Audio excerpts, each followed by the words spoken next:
Ils devaient relancer un géant à terre.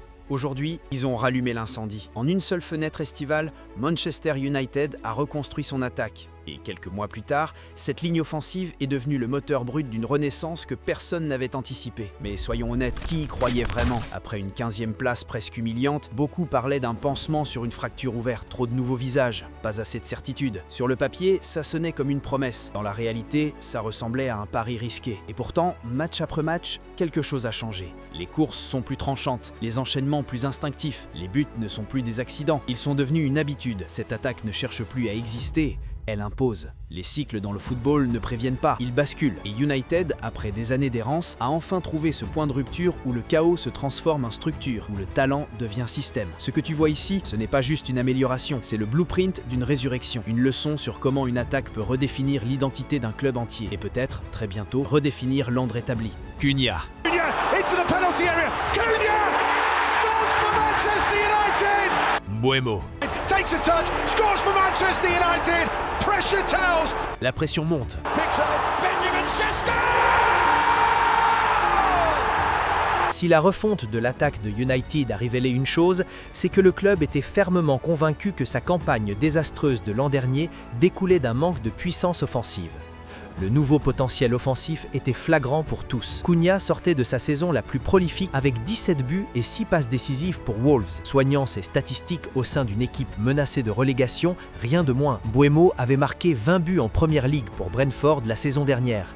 Un total qu'aucun joueur de United n'avait atteint depuis Robin van Persie il y a 12 ans. Cependant, le scepticisme entourait encore ces signatures coûteuses. Après tout, le recrutement de United dans l'ère post-Ferguson a souvent été critiqué pour son caractère erratique et mal avisé, surtout compte tenu des 2 milliards de livres dépensés uniquement en indemnités de transfert depuis 2013. Pourtant, en signant Cunha et Mbeumo, on avait l'impression que le club réalisait enfin que s'il devait investir massivement, il devait le faire dans des joueurs ayant déjà fait leurs preuves en Première Ligue. Quand vous signez des joueurs comme Cunha et Mbeumo qui arrivent sans se soucier de ce qui s'est passé auparavant, ils sont simplement heureux d'être là. Ils veulent juste jouer et ils y vont à fond. C'est une véritable bouffée d'oxygène. D'un côté, Mbeumo a trouvé le chemin des filets dès le début de la saison et a sans doute été la plus grande réussite du mercato estival de United, avec 10 buts toutes compétitions confondues jusqu'à présent. Dans le système en 3-4-2-1 d'Amorim, il occupait le rôle de numéro 10 côté droit, soutenu de main de maître par Amad Diallo repositionné en piston droit derrière lui. Ensemble, ils ont forgé une forte complicité sur le flanc droit, devenant la principale voie d'attaque de United. Il suffisait d'observer la forme de United pendant la CAN, entre fin décembre et début janvier, pour réaliser l'importance de Mbeumo pour l'équipe. Pour Cunha, en revanche, le poids d'un transfert onéreux et la pression de reproduire sa forme prolifique de Wolves ont été un fardeau visible, se manifestant souvent par ses réactions après des occasions manquées. Après tout, ce sont les 15 buts impressionnants du Brésilien de 26 ans en championnat avec Wolves qui les avaient sauvés à eux seuls de la relégation la saison dernière. Devoir soudainement attendre la fin octobre pour marquer son premier but après une série de 9 matchs a dû peser sur sa confiance. Bien sûr, au-delà des statistiques, il y a eu des signes positifs de la part du Brésilien tout au long de la saison. Cela a été particulièrement évident lors de la première journée contre Arsenal et plus notablement lors de la célèbre victoire 2-1 de United contre Liverpool où, malgré l'absence de but ou de passes décisives à son actif, son influence a été cruciale pour la première victoire de United à Anfield en plus d'une décennie.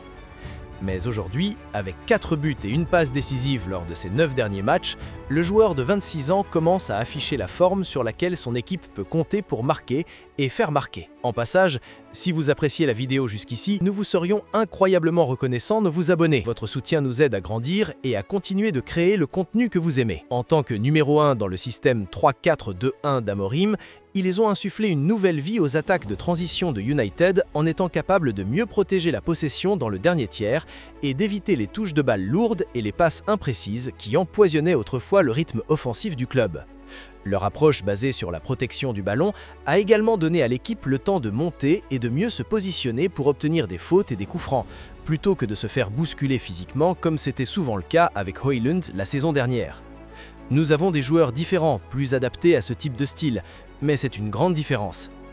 En même temps, Leur rôle dans la structure sans ballon a considérablement renforcé l'aspect défensif de l'équipe d'Amorim, car ils se repliaient pour former un 5-4-1 afin de protéger le double pivot au milieu de terrain, une zone qui avait été bien trop ouverte aux infiltrations ces dernières saisons. Cependant, comme pour plusieurs autres membres de l'effectif, on avait le sentiment que leur rôle dans le système d'Amorim restreignait leur créativité offensive. Pour Mbeumo, le fait d'être associé à une autre menace de couloir similaire comme Amad limitait la variabilité tactique de l'équipe, car ils occupaient tous deux des zones semblables qui laissaient souvent le Camerounais marqué de trop près et isolé du jeu.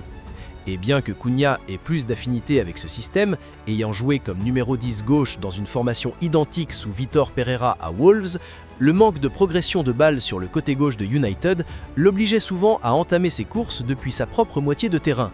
Cela le conduisait fréquemment à porter le ballon jusqu'à la surface adverse, moment où il souffrait parfois d'une vision en tunnel, choisissant de tirer plutôt que de chercher de meilleures options de passe.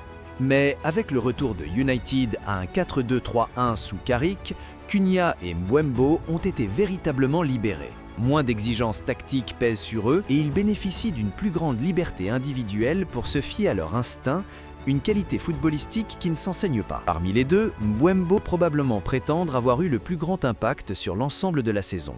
Même si, pour être juste, Cunha n'a pas été aidé par une blessure en début de campagne. Et bien qu'aucun de deux n'ait été confiné à un seul rôle, le Brésilien a sans doute été plus baladé que Mbeumo. Notamment, les deux ont joué à la pointe de l'attaque. Cunha y a été déployé par Amorim pour son pressing incessant et sa vivacité pour gagner les seconds ballons sur les longs dégagements, tandis que Mbeumo y a été utilisé sous Carrick pour sa capacité à prendre la profondeur rapidement. Les deux possèdent également de solides attributs physiques et même si Mbeumo manque de taille, ses courses incessantes sans ballon peuvent étirer n'importe quelle défense. Dans les grandes occasions, Mbeumo s'est montré particulièrement décisif. De son côté, alors que Šeško avait connu une légère baisse de régime lors de sa deuxième saison à Leipzig, marquant 13 buts contre 14 lors de la première, malgré 13 matchs de plus, le jeune homme de 22 ans est arrivé comme un diamant brut doté d'un immense potentiel. Il s'est avéré que le Slovène n'a pas eu un impact aussi immédiat que ses compères arrivés cet été, et pour certains, il ressemblait même à un investissement du niveau de l'ère Ten Hag. Pourtant, ses contributions sont loin d'être négligeables pour un si jeune joueur s'adaptant à un nouveau pays et à un nouveau championnat, surtout après un transfert tardif en fin d'été. Ayant manqué une grande partie de la pré-saison, il n'a fêté sa première titularisation qu'au début du mois de septembre, marquant lors de ses deux premières sorties complètes contre Brentford et Sunderland, avant qu'une blessure au genou contre Spurs ne l'écarte des terrains pendant un mois entre novembre et décembre. Les blessures et les absences liées à la CAN ont rendu le mois suivant difficile pour Ruben Amorim, puis pour l'entraîneur par intérim Darren Fletcher. Mais s'il y a eu une lueur d'espoir durant cette période, ce fut le retour de Šeško, qui a inscrit 3 buts en 2 matchs sous Fletcher, contrastant fortement avec les 2 buts inscrits en 17 apparitions sous Amorim. Toutefois, cette hausse de son efficacité n'est pas le fruit d'un miracle tactique lié au passage du 3-4-2-1 d'Amorim au système de Fletcher. C'est plutôt le résultat de la confiance croissante de Šeško et de ses mouvements sans ballon de plus en plus cohérents depuis son retour de blessure. Alors qu'il s'adaptait encore à la Ligue, il peinait avec son instinct de tueur devant le but. Ses statistiques d'expected goals hors penalty par tir, soit 0,16 au cours des 2 dernières saisons, soit moins que les 0,21 de Rasmus Højlund, suggéraient également que son placement serait sa plus grande faiblesse. Mais désormais, il prend ses tirs dans des zones plus judicieuses du dernier tiers et avec une fréquence suffisante pour rester une menace constante. C'est un aspect avec lequel Rasmus Højlund a eu beaucoup de mal lors de sa 2e saison au club. Lors d'une performance marquante contre Burnley, par exemple, l'attaquant a touché 39 ballons, dont 13 dans la surface adverse, lui permettant de déclencher 8 tirs au total. Cela faisait suite à 4 tirs contre Leeds, 8 contre Wolves et 4 contre Newcastle, ainsi que 5 contre Brighton en FA Cup. Ces volumes de tirs reflètent le genre de chiffres que les supporters de United rêvaient de voir chez leur attaquant face à des équipes qui préfèrent jouer bas. Son rendement de but est également loin d'être médiocre. Ses 0,64 buts, hors penalty, par 90 minutes le placent même parmi les 3 attaquants les plus efficaces du championnat aux côtés d'Erling Haaland et Hugo Ekitike. Ce ratio aurait pu être encore meilleur, sachant qu'il a déjà touché les poteaux à 3 reprises cette saison. Et bien que les contributions de Šeško en dehors de la finition passent souvent inaperçues pour un attaquant, sa vitesse, sa détente aérienne et sa simple présence physique en font un point d'appui imposant autour duquel ses coéquipiers peuvent construire leurs attaques. Mais alors que Šeško était l'attaquant préféré de l'ancien coach Amorim, il s'est retrouvé sur le banc lors des 3 premiers matchs de Carrick, avec Mbeumo brillant en pointe. Et on ne parle pas ici de son jeu de tête. Néanmoins, il reste vital dans les plans offensifs de l'équipe.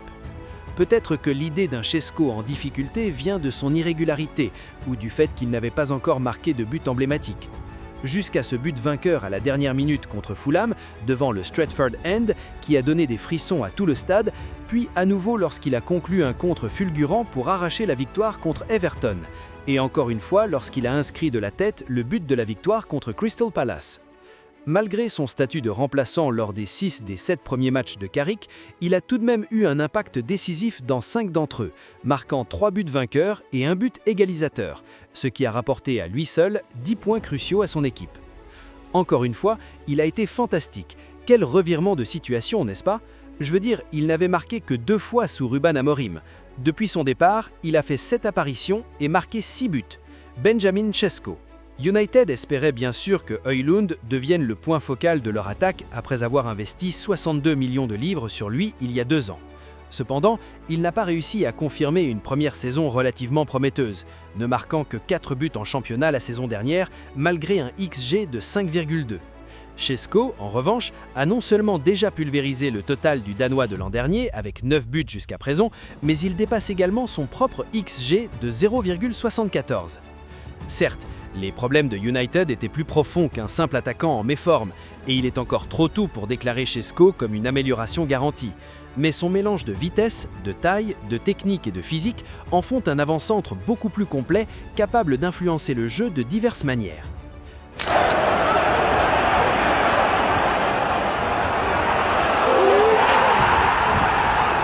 Quand Isak est arrivé à Newcastle, il n'avait pas non plus des statistiques prolifiques, mais il semblait avoir tous les attributs pour devenir un joueur de classe mondiale et il l'est devenu. Je pense que c'est la même chose pour ce gars-là. Il a tous les atouts. Il n'y est pas encore, mais il peut le devenir. Une faiblesse notable du jeu de Højlund était son jeu dos au but, qui ralentissait souvent les attaques de United plus que ma propre connexion internet quand j'essaie de regarder un match en streaming.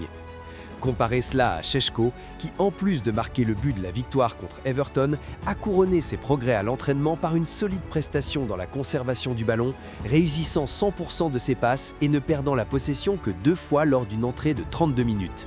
Sa volonté de se frotter aux défenseurs centraux et de gagner ses duels est un autre signe positif, illustré par un taux de réussite au duel de 44,4%, bien au-dessus des 33,4% de Højlund sur les 2 dernières saisons. Même quand Šeško ne marquait pas régulièrement, son jeu global restait solide et surtout, il ne laissait pas cela affecter son moral. Il existe une différence clé dans les situations qu'ils ont rencontrées à United. Contrairement à Højlund, à qui l'on demandait d'être le seul point focal d'une attaque émoussée, Šeško est l'une des 3 nouvelles pièces maîtresses d'une ligne d'attaque qui a coûté plus de 200 millions au club. Cela change la donne, car la responsabilité de redresser l'attaque de United ne repose pas uniquement sur Šeško. C'est une responsabilité partagée entre les nouvelles recrues. Et avec la qualité qu'ils apportent, la confiance qu'ils dégagent et leur rôle de facilitateur clé dans le plan de jeu de Carrick, il semble que United ait enfin résolu ses faiblesses offensives de longue date. Si vous avez aimé cette vidéo, likez et abonnez-vous pour plus de contenu de ce genre. N'oubliez pas d'activer la cloche de notification pour ne rien manquer. Sur ce, on se retrouve dans la prochaine vidéo.